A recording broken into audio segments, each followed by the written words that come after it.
All right. Well, you discovered a new podcast this week. I did. This guy is the bomb. Okay. I love this guy. And I'm not even saying that as like a bad thing, you know, like me being a goof and then it turns into talking metal bad. This guy is fantastic. He's funny. His stories are going to make everybody laugh. But I like him. I like him enough that I will definitely subscribe to his podcast and listen every single week from now on. Okay, well, speaking of talking metal, not to, pat myself or yourself on the back, but I listened back to the Talking Metal segment, the first one we've done in 2.5 years together. Yeah, 2 weeks ago. I think I literally was sitting there laughing. I had tears rolling down my eyes from that. If you haven't heard it, it's over on iTunes as well as Spreaker. Right. And I sat there and listened to that last night. I was just kind of hanging out. That just goes to show you how big my social life is. But I was sitting there having a couple of adult beverages, not sitting on any children. Right. And listening back to that and just cracking up. Yeah, I listened to it today. I was walking, and I turned it on and listened to it, and I was like, holy fuck, are we fucking funny. It was just the shopping at the 80s metal garden. Right, the Alias record. It's so funny. It's good shit. It's so funny. All right, well, anyway, this guy is called Hugh Asnan? No. That's his guest. Oh. Who is this guy's name? The name of the podcast is Heavy Metal War Stories with Stevie Peavy. Stevie Peavy? Like Stevie Peavy's our guy. You mean like the guitar amp? That's right. Like Peavy? Right. Is that like Marshall Stax? Yeah, exactly. He's Stevie Peavy. Okay, don't worry, Neeley. You are still a better CMS host than that lazy Chris guy. Thanks. Gee whiz. All right, well, Stevie Peavy, much like Marshall Stax, right, is hosting a new Is this a new podcast? Is this a No, it's been around for a while. I just now discovered it, but I love it. Okay. Well, let's check it out. Let's give it a listen. Okay, great. Get ready to listen to the greatest heavy metal podcast of all time.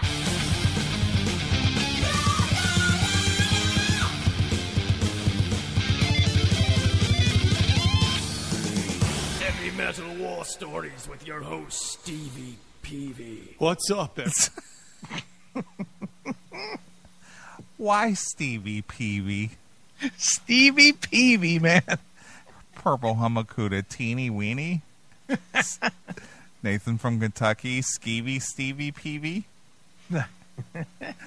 Sheer Tab, Bert Toast.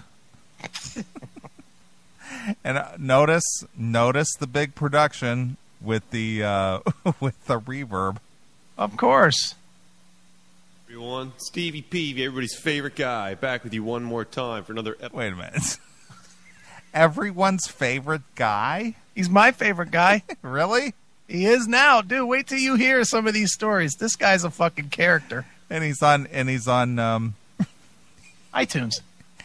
He's got the reverb going on. Of course, dude. He's got a professional sound. Remember our good friend Hairball John when he tried the reverb experiment? It didn't work too well for him. He did like 2 shows with all reverb, and it was just like, what the hell are you doing? You sound like you're in the men's bathroom or something. And hey, it echoes in here. Yeah, sounds good. That's the big radio guy sound. Oh boy, that's the AM radio sound from like 40 years ago. This is the CMS with your host, Feely Neeley. Spell it right, will you? It's FeelyNeeley. Put the other E in there. Come on. Episode of Heavy Metal War Stories. Hey. I know it's been a while since I did one, but I've been very busy. It's an annoying excuse. If you're listening to these back-to-back, I'm sure listening to me apologize at the start of every episode is probably not the funnest thing. So I'm not even going to apologize. Go to hell. He already did. You just did. Too late. It's not the funnest thing. Nope, I'm not having fun. You know what? The more I listen to this, I'm thinking this might be Bob Nalbandian in character. Bob Nalbandian as Stevie Peavy. That's his alter ego. Could very well be. When I'm not broadcasting on Skull Sessions, I'm Stevie Peavy on Rock and Roll War Stories. But I don't have the echo. I need the reverb. Yeah. Let me throw some reverb on that. All right. Let me get a little reverb going. See if I can be Stevie Peavy with reverb. Looking at my effects rack here. Let's see here, reverb. I need some reverb. Damn it. Where is it? Oh, here we go. We need some reverb. Reverb. Hello. Nope, that isn't it. Oh well. Maybe I'll forego the reverb. Fuck the reverb. Yeah. Yeah, pal. Don't worry, Stevie's got enough for both of us, or Right. all three of us. Right. All right. Let's go back with Stevie Peavy. Basically, I've been working with my band. I've been working with my cover band. I've been making money here and there where I can. And I like doing these things. I like talking to you all. I like yapping about metal bands. And the one thing that I'm not that huge a fan on is coordinating guests. I don't love emailing back and forth with people saying, do you want to be on the show? And they say yes. And then, people are busy and schedules get crossed and all that. And people who say they do it seem like, they want to do it at one time. And when push comes to shove, they're not sure. They're just busy. Or maybe they get nervous. I don't even know. But I'm going to rectify. Really? If there anybody, of anybody, do you think they're nervous about doing an interview? I think they're very nervous to come on this podcast interview. Definitely. Well, he is Stevie Peavy after all. That is true. That is intimidating. Because I am going to continue booking guests when I can or when I feel like it. And I'm going to be having kind of recurring guests, guys who like being on the program. And rather than not doing one because I haven't gotten it together to find a co-host for that particular show or a guest, I should say, I might just have a co-host. And then, anytime where I'm drinking a couple beers and want to go back, into the recording studio, into the get the guys at the control room and just go do it. And I'm going to be able to do it. So these will come out more fast and furious because of that. I think people like just kind of... Can you stop there for a second?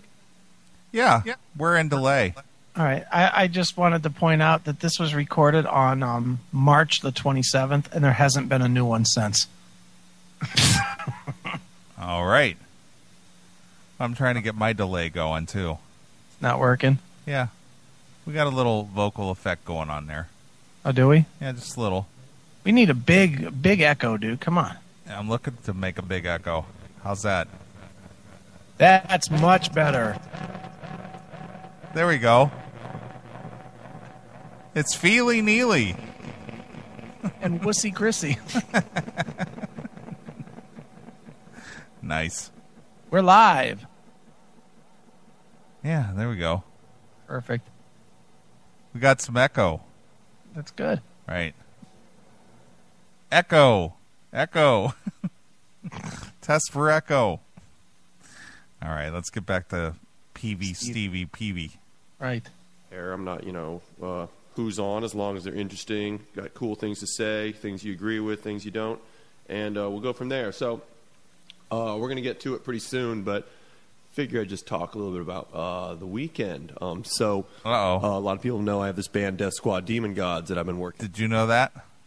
Not until I heard this podcast, but I did look them up. Death Squad Demon. What's he called? Death Squad Demon Gods. Okay. Dude, I sent you. Oh, I didn't send you the link. There's a Stevie Peavy and his band all show up in like shoulder pads. Okay. And they're not very good. All right. I'll just leave it at that. Pretty hard. And it's going pretty good. We had a pretty cool show offered. It was at a place called Pickwick Bowl. And so I was like, oh, Pickwick Bowl. I wonder if that's like Hollywood Bowl, It's got to be pretty huge. It's got to be huge, right? It turned out to be a bowling alley. I'm not going to say because you're going to die. Okay. And so, I was pretty stoked. I said, yeah, we'll do it. Tell me more about it. And they said, well, Pickwick Bowl is a bowling alley in Burbank. And I was like, oh. How did I know that? I didn't even listen to this. Just keep listening because it gets so much better. So he's going to play a bowling alley. But it gets better. Just keep in mind, so far all you know is it's a bowling alley, but it gets better. But wait, there's more. There's definitely more. Come on. Death Squad Demon Gods in a bowling alley. But they started sweetening the pot. They said, well, you're not going to just be playing, in the bar, in the little corner of the bar.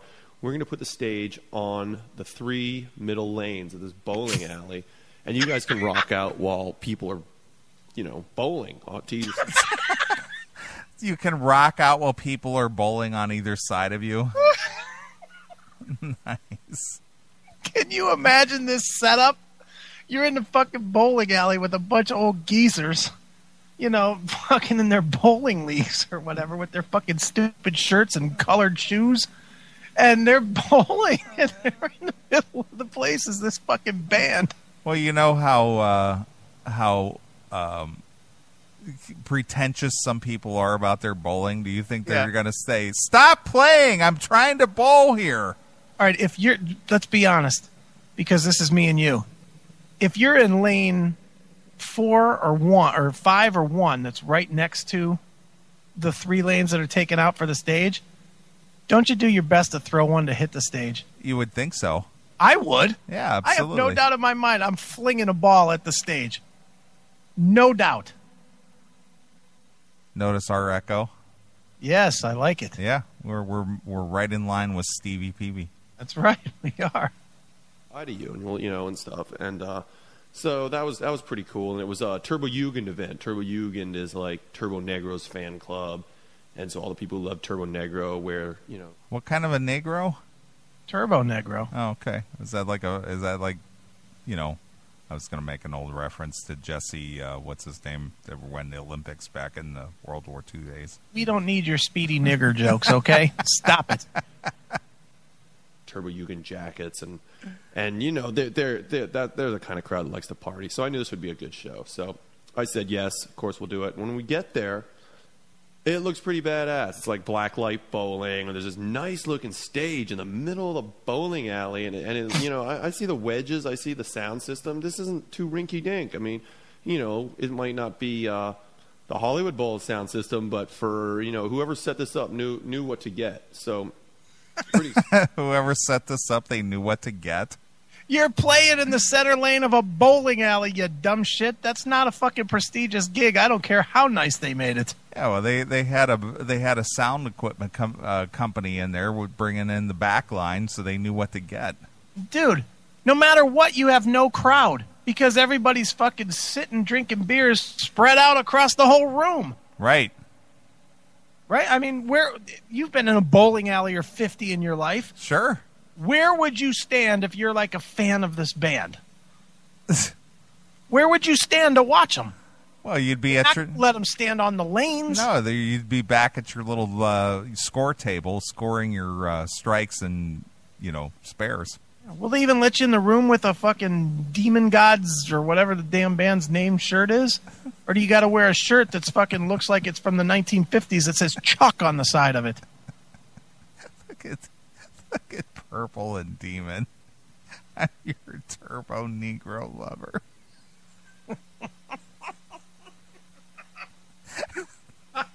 God. What's wrong with them?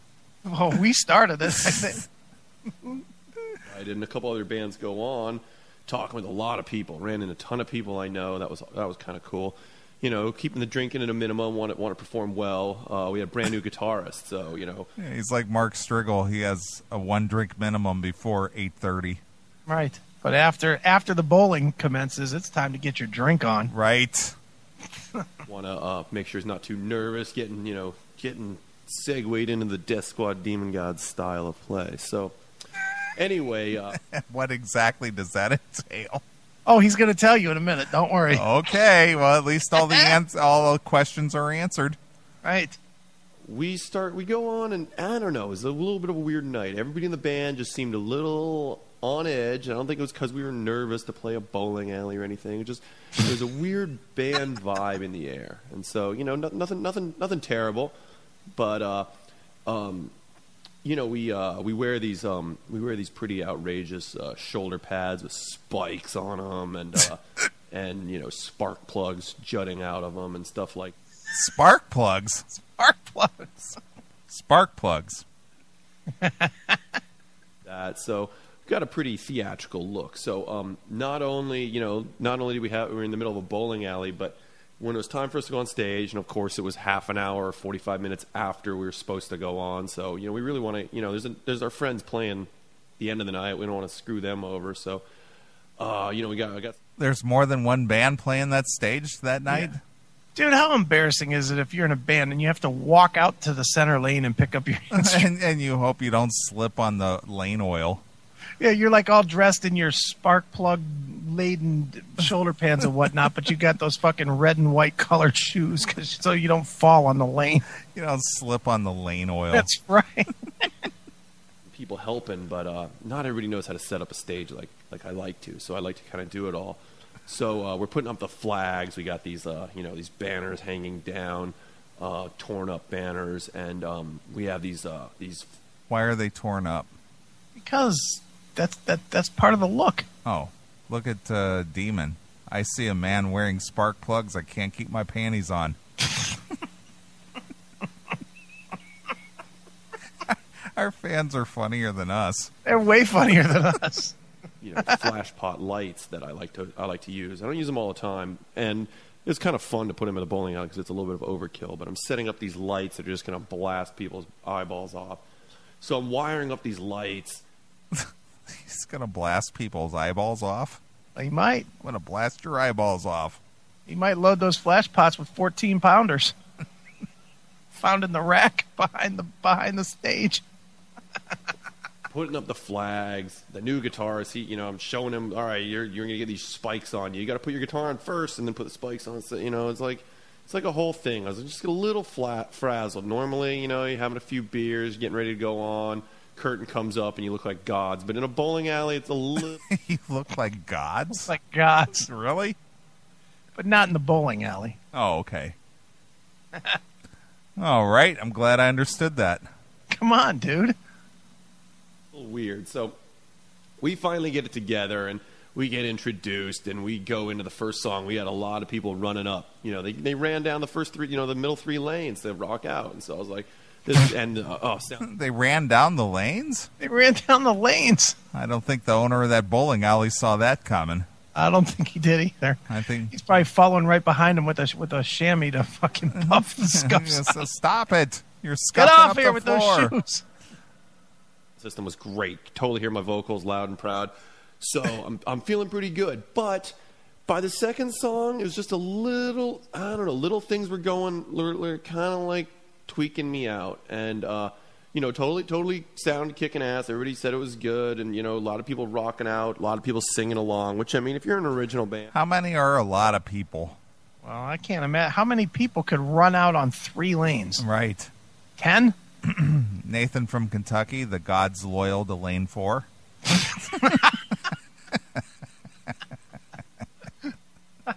Nice hard rock and 80s reference. That's great. The newish original band, and people know your lyrics. It's kind of an ego boost. It's one thing to play some covers and people sing along, but if people are singing along to lyrics you wrote, it's pretty cool. So I don't know. Couple like little technical difficulties are popping up here and there, but not a bad show. I wouldn't nothing like no one's guitar is falling off or no one's screwing up halfway through a song, but something was just a little weird. Like, you're playing this bowling alley and a lot of people aren't even rockers. They're just there to bowl. And I was just getting a little bit punchy, like a little bit, I don't know, a little bit like I wasn't having as much fun as I usually do. Like I really had to focus on the music, focus on just bringing it. And all of a sudden, we get through almost all the set. And I see this little guy's holding a beer. And he's flipping me off right to my face. And this is a nice little stage for a bowling alley, but it's like not very tall. It's a foot high. And So I see this guy flipping me off, and so I just grab the beer, pull it right out of his hand, brand new beer. I take a sip. I go, "Fuck you! You're not. That's my beer now." So wow, he's a badass. Oh, it gets better. He's a badass. He took that beer right away from that guy. It was brand new. Took a sip of it. Said, "Fuck you! This is my beer now." You're damn straight. I took that from you, bitch. Yeah, shitwad. He seemed like he was cool, like, oh, have a sip. But I went and put it on top of my amp and just cranked out the chords to Love to Love You. I think that was the song we were on. So, I had my back, I was turned, and obviously when my back was turned, he'd climbed right on stage, go get his beer, which I guess that seems kind of reasonable, like you'd think that would happen, but... That's reasonable? Yes. All right. I don't know, it kind of annoyed me. This guy's flipping me off. Now he's on stage. So when he's walking to get off stage, I shove him hard, into the mic. I'm like, get the fuck off my stage. Yeah. I'm a rock star. What do you think you're doing up here? Get out of here. Look, you're not qualified to be on the stage here in Center Lane. Get off my stage. Get lost, pal. That's right, pal. So, go through the song and more flipping me off, More flipping me off, and I'm starting to get really irritated. And the guy seems like it's not like a shirtless, tattooed, musclehead, dude who's like, really looks like it's with intent. It's just this little tiny long-haired mustache guy with drinking a beer, smile on his face, flipping me off, like his arm around someone else. And he really describes the scene very well, doesn't he? Don't you like Stevie Peavy? Yeah, absolutely. He reminds me of what's that comedian that guy became very popular here recently, over the last few years? Kevin Hart? No. Oh. What the hell is CK? that? No. Norton? The chicks like this Dane guy. Cook. Yeah, him. He's a Dane Cook kind of guy. Right. That's who he reminds me of. I like Stevie. I'm telling you, I really enjoy him, man. He's silly. Okay. But I don't know. The whole night felt a little off. So I'm getting angry, and we go into the last song. And I said something to him. I don't remember what. But I said something about, quit flipping me off. I don't remember the... I said, quit flipping me off. Stop it, pal. Yeah, quit it. Knock it off, pal. You like our reverb? I do. I love it. Yeah, we got reverb too, Stevie Peavy. That's why I'm getting all loud, because I know it's echoing. You got nothing on us. That's right. Eloquent way I put it. But so we go into the last song, and I don't play guitar in the last song. It's a fuel-injected suicide machine, and I just sing. I don't play guitar. So I set down my flying V, and I start. I pull the. Now, is it a King flying V or is it just a regular flying V? Probably just a regular. It's not a JAS model. It's not a King. No, it's not a King or a Jazz. All right. Are you hip to the Jazzes yet? No, not yet. Dude, that's the Jerry Swanson model. Nice. He's building those fucking flying Vs all over the place. Nice. He is. All right. Off the mic stand, and I start singing, and he's just having a great time, just with his middle finger waving it at me and stuff. So, I'm not a violent guy, and I'm not like, Wait a minute. Didn't he just say he threw this guy off the stage? Get off my stage, and he shoved him real hard? Well, he's not a violent guy, dude. He just happened to push the guy gently, and he fell off the stage. Okay.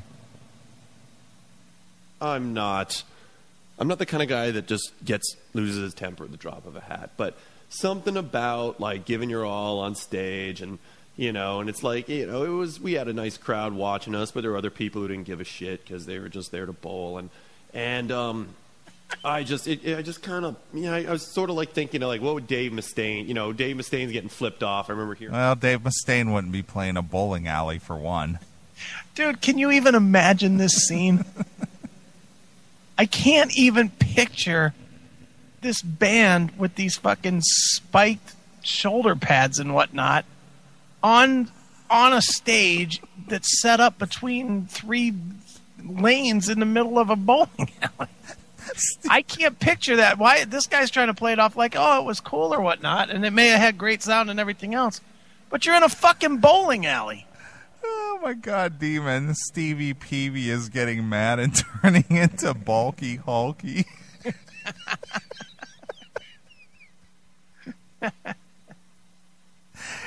Get off my stage. That's right, pal. Give me your beer. Fuck you. And put your finger down. That's right. Tons of video, or seeing tons of video of him yelling at that dude or other musicians, and I wasn't really thinking too hard about it, but I walked off the stage. Like I said, it wasn't very tall. It was easy to do that, and I didn't really think that much about it, but I just got the guy by the neck and just pushed him, and just, not too difficult, just choke slammed him into the behind, on. For a guy who's not very violent, he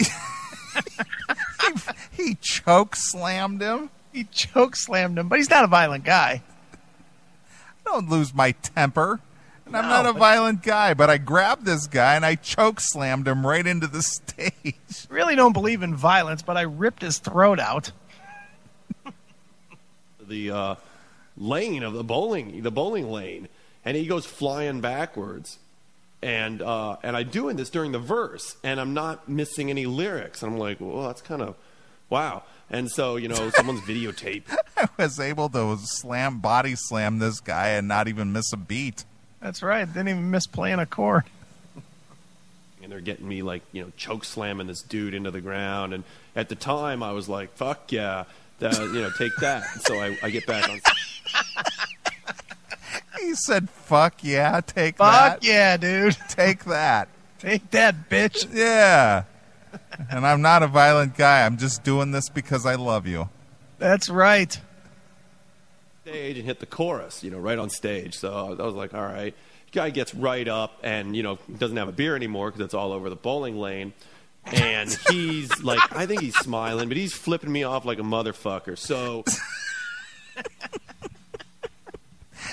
he's flipping him off like a motherfucker. What does that mean? Is that like that Stone Cold Steve Austin thing where you're flipping your hands back and forth? He's flipping me off like a motherfucker. I mean, how exactly does a motherfucker flip somebody off? Yeah. Wow. This has turned into quite an event. That's what I'm saying. This is a rock and roll war story or a heavy metal war story. Man. Same thing, right off the stage in the middle of the second verse, and grab him by the neck, one hand, bam, down on his ass again. I mean, this guy's nuts. Wow, for a guy who's not very violent. Yeah, he's not very violent, but he choke slammed him twice so far. Yeah, just within a matter of 5 lyrics. Right. You're very big, and obviously didn't have the greatest balance, whether he was drinking or it's a bowling lane. But get back. It's all the oil on the floor. That's right. He couldn't get his footing. That's right. The oil and the blood from the back of his head from keeping hitting it. I fucked up the second verse a little bit because of that. But I get back on stage. I think I just messed up the words. I did the first verse words again, but I hit the time on the lyrics. So, well, that's good. He hit the time on the lyrics. Well, that's good. He at least got his timing down while he was choke slamming a guy. I swear he and Dane Cook are like brothers or something. I love this guy, Stevie Peavy. Hulky, bulky. Right. Same thing, up again, flipping me off. And, I don't know. It's like, looking back, it was stupid. But get off there to, you're going to do it again, you're going down again. And I get off stage, wow. And now I'm going to teach you a fucking lesson, pal. That's right, pal. I'm going to keep fucking you up until I break your fingers. Right. There will be no flipping me off anymore. That's right. I'm laying down the law. I am by the what's the name of his band? I don't know, the Disposable Death Children or something.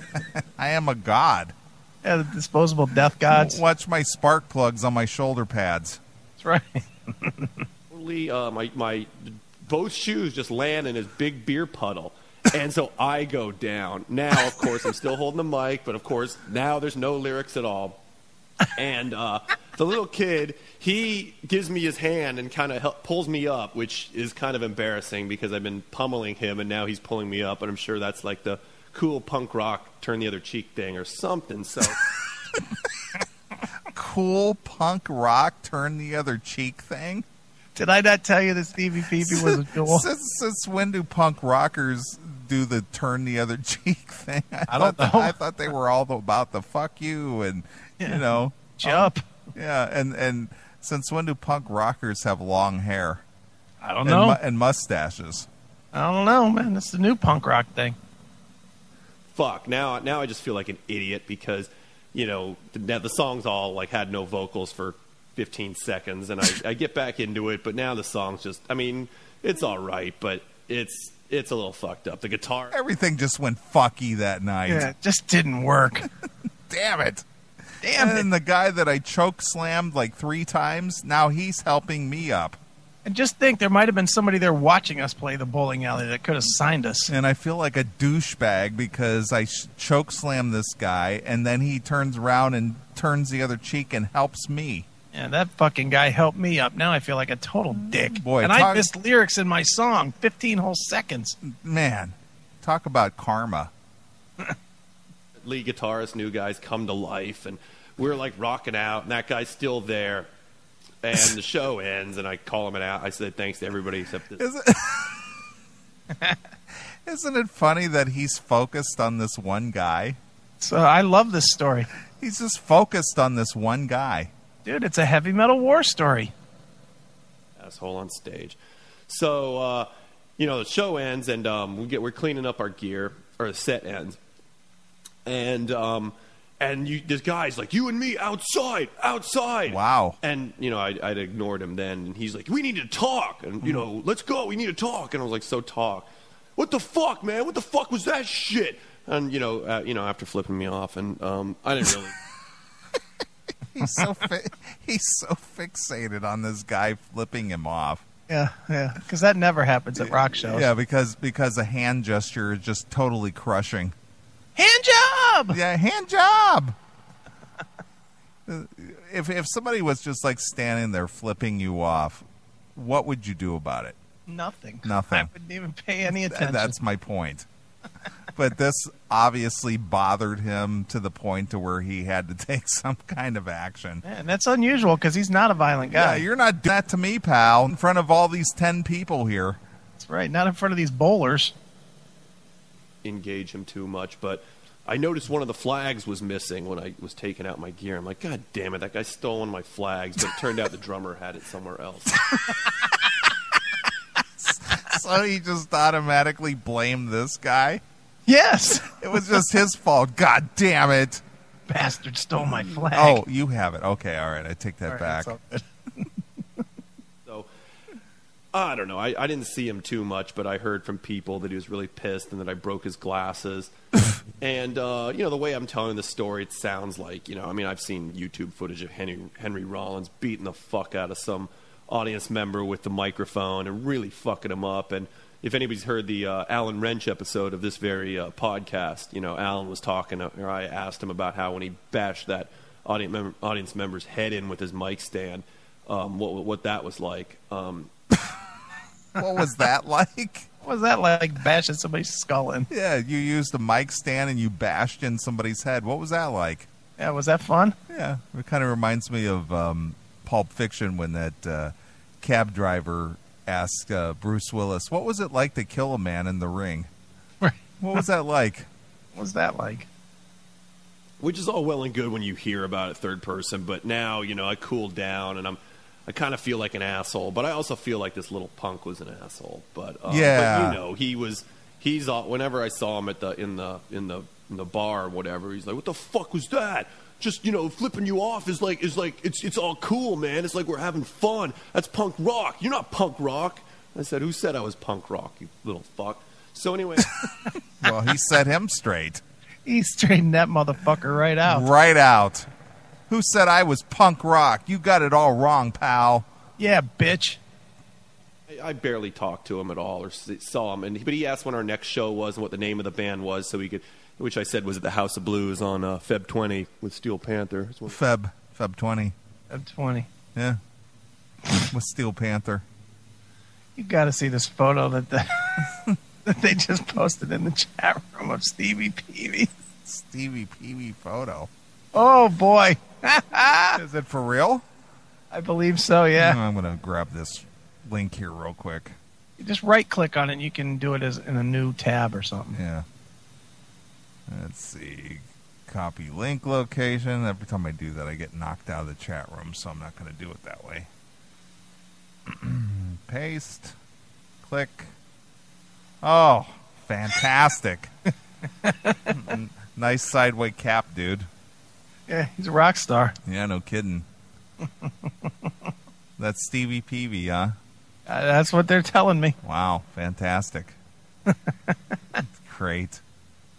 Playing, so come see me. But and he's like, well, sweet, I'm going to that with a lot of friends, and you know. Yeah, I'm going to come House beat of your Blues is ass. a little fucking dive. I mean, even if you did bring 30 big friends, how are they going to get on the stage with all the security and shit like that? But Well, they got on stage at the bowling alley.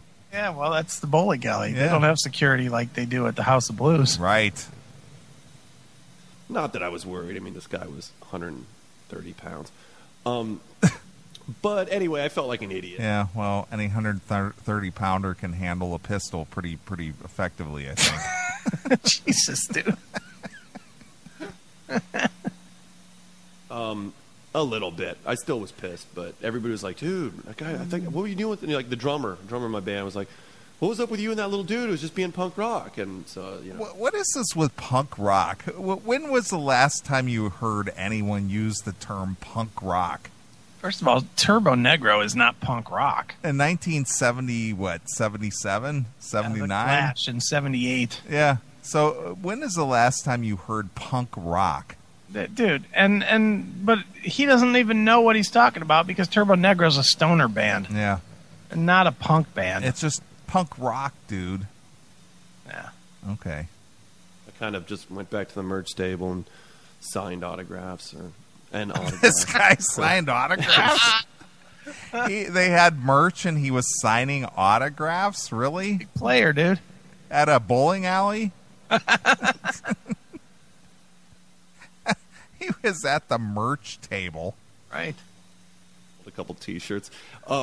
Anyway, so the end of the night, this little kid's outside in the back smoking. So of course he comes up, and my friend splits, and he's, "What the fuck was all that, man? What the fuck?" And I was like, "Well," I said, "Don't fucking flip me off on stage. I don't like that shit." And he's like, "Dude, you're not punk rock, you know." Didn't he just reiterate this story already? Come on, you didn't get it, obviously. That's why he has to tell you again. Okay. Yeah, what the fuck is that? How many times is this guy asking him through the night, what the fuck is that? You're not punk rock. It's a slave band. And don't you... Nice.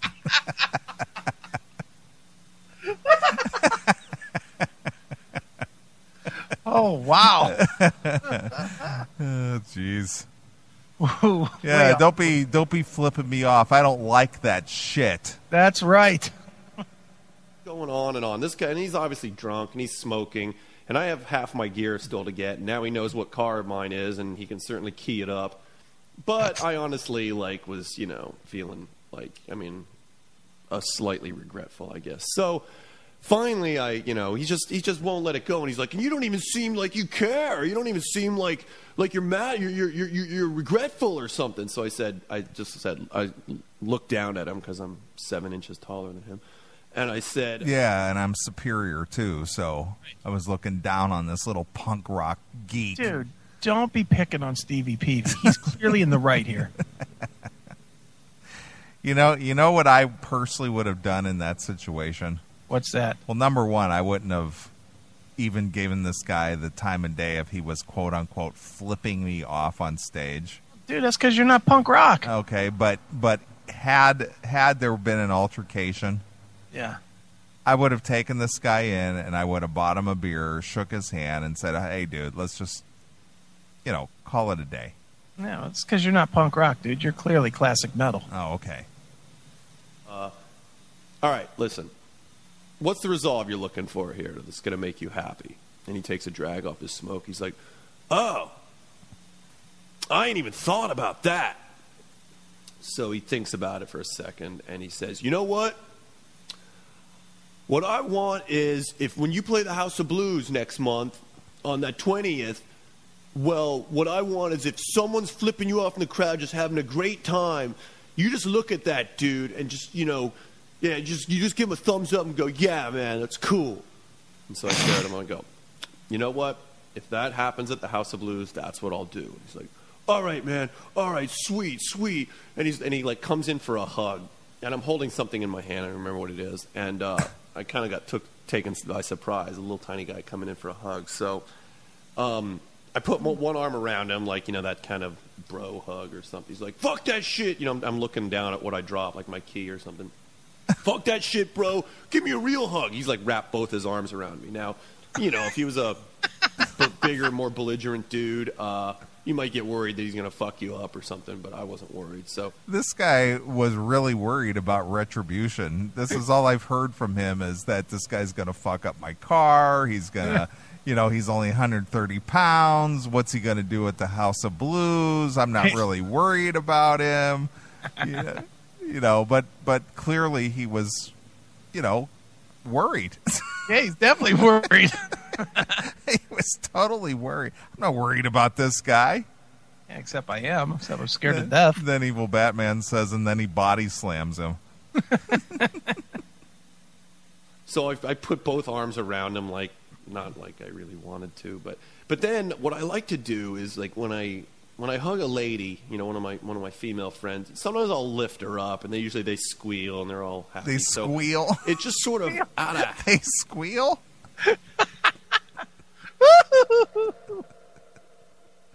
They squeal. Nice.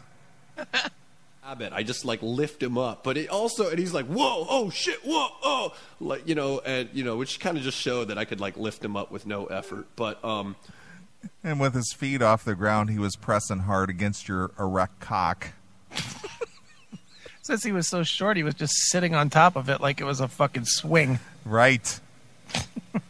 But, I set him down. He took a drag off his smoke and went to talk to some other people. I felt pretty confident my car wasn't going to have fuck off keyed into it. See? There you go. Once again, worried about the retribution. That's right. I wasn't worried about this guy. Oh, no. But he was going to fuck up my car if I turned my back. That's right. And that was the end of the story. I don't know how exciting that was. That was exciting. Of me great. slamming some dude who flipped me off. But I don't know. I even asked. I asked someone, a punk rock person, who texted. And I was like, who is a punk rock person? Yeah. There's a punk rock person. Let's ask them. Yeah, here's one, and he's texting me. This little, how was the show? And I go, this little shit was flipping me off, so I choke slammed him. And I was like, is that like a big punk thing? And she just wrote back, oh, people are assholes. So that was it. That was the reply. That was it. No one wants to key his '88 Neon. I don't think they made it Neons in '88. I think they were like '96. Whatever, it's still a funny joke. Neon. So, I don't know. This is Heavy Metal War Stories. You like metal, and you probably think that if someone's flipping you off, you'd I don't know, get pissed off rather than going, yeah, sweet, dude, keep flipping me off. But, you know what? Everybody else got a fucked up last song because of that, although maybe seeing this guy get choke slammed a few times and having me fall on my fucking ass in a puddle of beer once was a fair trade for that. So, I don't know. I've rambled on. That was a fair trade? Fair trade. I was 15 seconds off on vocals, and me falling on my ass, well, it was forgivable. Fair trade. Fair trade. On a long enough about that. Saturday, I had a different show. I had a cover band show way in Corona, and that was pretty fun. And then Sunday, last night, I went and saw Wednesday 13. So, Wednesday 13, really? You know Wednesday 13. I know. Don't you? I know who that is. House. Yeah. Big deal. Ugh. That's punk rock, man. Yeah. Blew off a radio show. I feel bad about that. There's a magazine called Girls and Corpses, and they're going to interview the head of that guy and all the porno girls and the girls that pose with corpses for his because this magazine, the title is what it is, man. It's Girls and fucking Corpses. Look it up. But Google it, dude. Google it. Just Google it. Reading this. Girls with corpses. Girls with corpses. And where is it they're getting these corpses to take pictures with? Oh, no. They invite me to come on that show. Just walk on because they know I'm a great guest. And what? And I forgot about it. They know you're a great guest? Dude, listen to them. You don't know that? They said, come on down and walk on because they know I'm a great guest. Dude, you don't hear it? I'm hearing great guest. Okay. I want to have him on our show. He can walk on anytime he wants. Right. I'll make sure and have reverb for him. Hell yes. Until it was almost too late, and I was just no way I was going to do my hair and then drive out and stuff. And then I was like, he's going to do his hair? Right. He's a rock star, dude. He can't be out looking not the part. Oh, okay. Plays bowling alleys, for God's sakes. I mean, he's fucking hit the epicenter of all that is rock. dude, the guy from Girls and Corpses was there, the porno girls doing some good contacts and stuff, and you know me, I'm always looking for some good naked chicks for the next album cover that can dress up like demons. But fuck it, you know. So, but I did rally. Someone had a pass for me to go to Wednesday 13 at the Key Club, so I made it to that. So anyway, I know this has been a long fucking intro, but what we're going to talk about. This is just the intro? This is the warm. This is just the monologue? Yeah, this is just the warm up before we get to the war stories. Oh my gosh. I didn't realize this was just the warm up. Today is a band that my band keeps getting compared to, and I don't know, people almost seem sort of apologetic. They kind of say, you know, I'm sure you mean to sound like Motorhead or the Ramones, but you know, you kind of sound like Wasp. And I'm like, no, I love Wasp. So that's what. No, I love Wasp. Like Yeah. I wouldn't destroy the Wasp brand by trying to sound like them because we're Sure shitty. wouldn't choke out Blackie Lawless at the bowling alley, that's for sure. Okay. Talk about today. We got Hugh Aslan, who's been on the show before, big Wasp fan, as am I, and we are just going to go on Blackie Lawless and the Boys. So he's been sitting in the green room long enough. So He's been sitting in the green room? Yeah, the green room. Really? This is a podcast, right? Yeah, So where is the green room to do a podcast? the bathroom. Okay. good to have you back on the show. Like I was telling all my my listeners out there that I've been very apologetic about not doing shows enough, but I really don't. You know, it's difficult. Wait to a minute, book didn't he new say he show. wasn't going to apologize? Yeah, he said he wasn't going to apologize. But now he's very apologetic. Right, just like he was very remorseful and very afraid of retribution. And he's not a violent guy, even though he chokeslammed some guy 3 times. Right. Every time. Sometimes you got to go with the good guests you know that are already going to be able to talk about metal in a interesting way. Wouldn't you agree? Yeah, the old reliable. So was this guy calling on the phone from the green room? Oh, his phone case is green. Oh, so he was waiting in the green room, but he's phoning it in. Yeah, I guess so. Okay. Now I have to live up to that. Right. So don't fuck up. My wit is honed. Right. So I told everybody that we were going to be talking about the Masters of L.A. Shock Rock Wasp. And Yes. you, I think we've mentioned, and you are another thing. Now I'm going to have to edit this because I'm just retreading what I just told everybody. But It's all right. you were telling me you saw my band, and you're like, you know, I really like what you're doing. I'm sure you think, you know, you want to be compared to like Motorhead and the Ramones, but I gotta say you're kind of a lot like Wasp. I'm sorry. And I go, no, that's cool. Why is all the I'm sorry, why? I don't know. I don't get that part. It's like you're a lot like Wasp. I'm sorry. Sorry, you're like Wasp. Are you is that a slam on them or you know Well, clearly he's not that much like Wasp. He at least shows up for the gigs. right. I love Wasp. That's great. I feel really good that you're okay with that because I can't help. You know, it's enough that I feel good. I got this good vibe being able to compliment friends of mine that are musicians by saying I really enjoy what you do, because otherwise I just kind of have to slink away as a good gig, or whatever. Now, I do have to follow up by saying, and this is why. And if hopefully that's the second part of it. Hopefully you'll be okay with that. And it sounds like that, you'll wear that badge proudly. If I say Wasp, if I say Twisted Sister or something like that, I'm glad you like that, because I really feel that I need that in my life, Stevie Peavy. Right. This guy feels a lot, doesn't he? I like how he's just interviewing his buddy. Yeah, I know. I feel happy about that, and I feel that, I'm satisfied, and I feel that, everything's feeling now. Very deep. Very deep. He's definitely Southern California. That's right. It's all about the feeling. It's the yin and the yang of the thing. Right.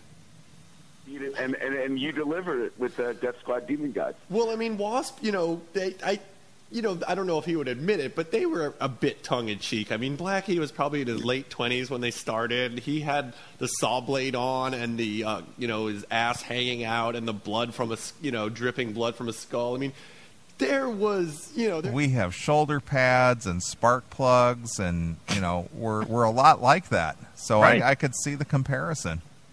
Saturday we played at McDonald's.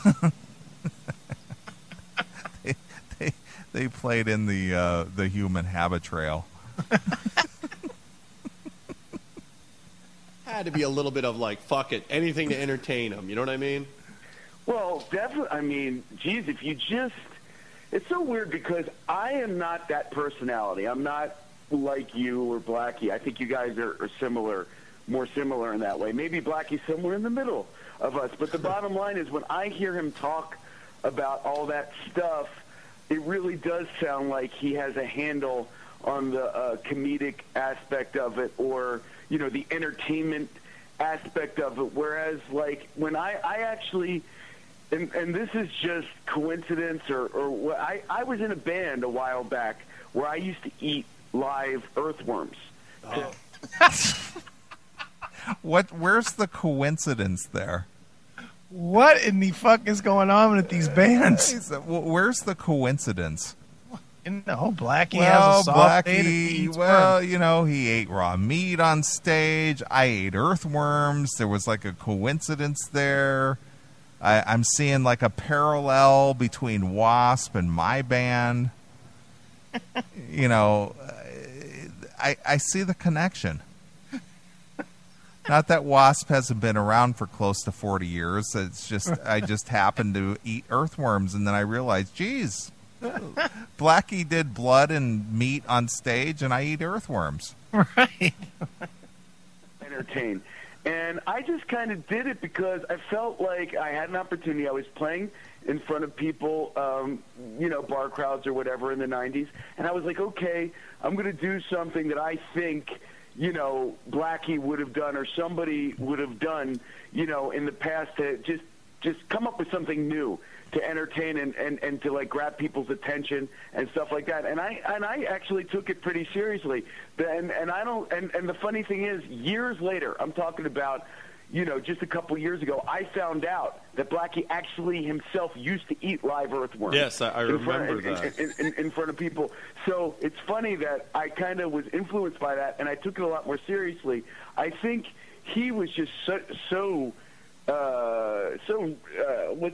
cognizant of self-aware, you know, and I wasn't as self-aware as when I did that, and I think you are very much like that too. But me, I just this is the psychological discussion of eating earthworms on stage, and the fact that they're self-aware and it's all about show and no substance. Right. Kind of look at everything. I even posted something on Facebook today. I said, I don't think I've ever done anything ironic. Right. In my life. You meant it. Oh, okay. Wow. He's deep. Deep guy. Yeah. When he's not eating earthworms. When I'm not eating earthworms and I'm being self-aware and entertaining the folks, I'm very introspective. Right. And I posted it on Facebook for all to see. That's right. Straight ahead. But yeah, I respect that in you guys. So anyway, so stop. I had to eat earthworms when we played the local fish and tackle shop.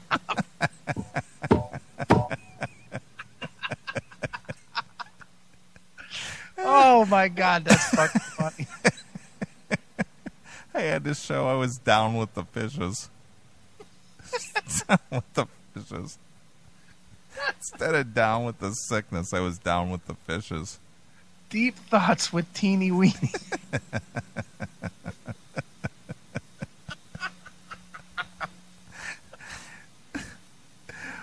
Oh.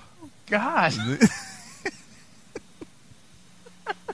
It pays to jump in the CMS chat, so It does. If you guys are listening, and if it's Saturday and you're listening and you're not in the chat, you are missing. you're missing it out. Missing out. Oh wow! Started. I mean, this is way before. I mean, obviously in the club days, way before my time. But well, not way. I don't know. But I mean, Way before you knew they existed. Right, but I mean, come on. You had like Randy, Chris Holmes on either side, and you had Black. I mean, you can only imagine what that I mean, their best shows of all time had to be like in the Troubadour before they got signed, when they had I mean, think about an unsigned band this day. I mean, these guys had the full costumes, like the smoke was coming out of Randy Piper's guitar, or, jetpack. They had the logo that was on fire. Blackie's throwing meat into the crowd. This is a band that doesn't even have a record deal, and I think they sold out the Santa Monica Civic or something, and then this could be total legend. This was a guitar teacher of mine once said that, and I don't remember hearing it from a reliable source, but apparently they were at a gig. A bunch of Capitol A&R guys were there, and Blackie had these horns on his shoulders, and he had a hunk of meat that was in his mouth, and he just took the hunk of meat and stuck it on one of the horns, and the exec said to the A&R guy, "Sign them and give them anything they want." Wow. That's something. That is something. Sign them and give them anything they want. Right. How come that didn't work for Ozzy when he bit the head off of a dove? Yeah, I don't know. He got signed. He got signed in that meeting, actually. Yeah. No, Sign him, give him anything he wants. No, he didn't get anything he wanted, but he did get signed. That's why Sharon has to rape everybody now. Anybody who takes meat out of their mouth and stabs it on a horn on the side of their shoulder, they get what they want. Just give him millions. Well, no wonder he was so into the meat thing. Was that before or after he was throwing the meat? I mean, that was whenever. I guess. I mean, if that's true, it was right before they got signed. But I mean, that album, their first album. I mean, that is the real deal right there. I don't know if they ever totally surpassed it. What do you think? I don't. I agree with you. I don't think that they did. In fact, I think Blackie is such a great, consistent guy. I really respect consistency. I was looking at the discography, and the first few albums I know really well, and I just kind of petered out as time went on. But regardless of my attention towards the discography, it's so there. But even if the quality declined, So yeah, I think that the first album, is great. I just had to say I respect what Blackie does, but yes, the first few albums are really where it's at. The first album's almost perfect. Yeah, I didn't. It's almost perfect. Almost. It's almost perfect. I don't know. I don't even agree with their stance either, personally. Do you like the first album the best? It's all right, but I enjoy the stuff that he did in the late 90s and into the 2000s. I like a lot of that stuff. I mean, Crimson Idol's where I start. Yeah. But Crimson Idol and Headless Children, I mean, come on. Those two albums fucking destroy. And Dying for the World was great. And, I personally, I know a lot of people don't like them, but I like the Neon Gods 1 and 2. And Last Command is a great album. And they're to me, they're a great band. Only put out one really shitty album, that Helldorado. Right. That's the only album they ever put out that just sucks.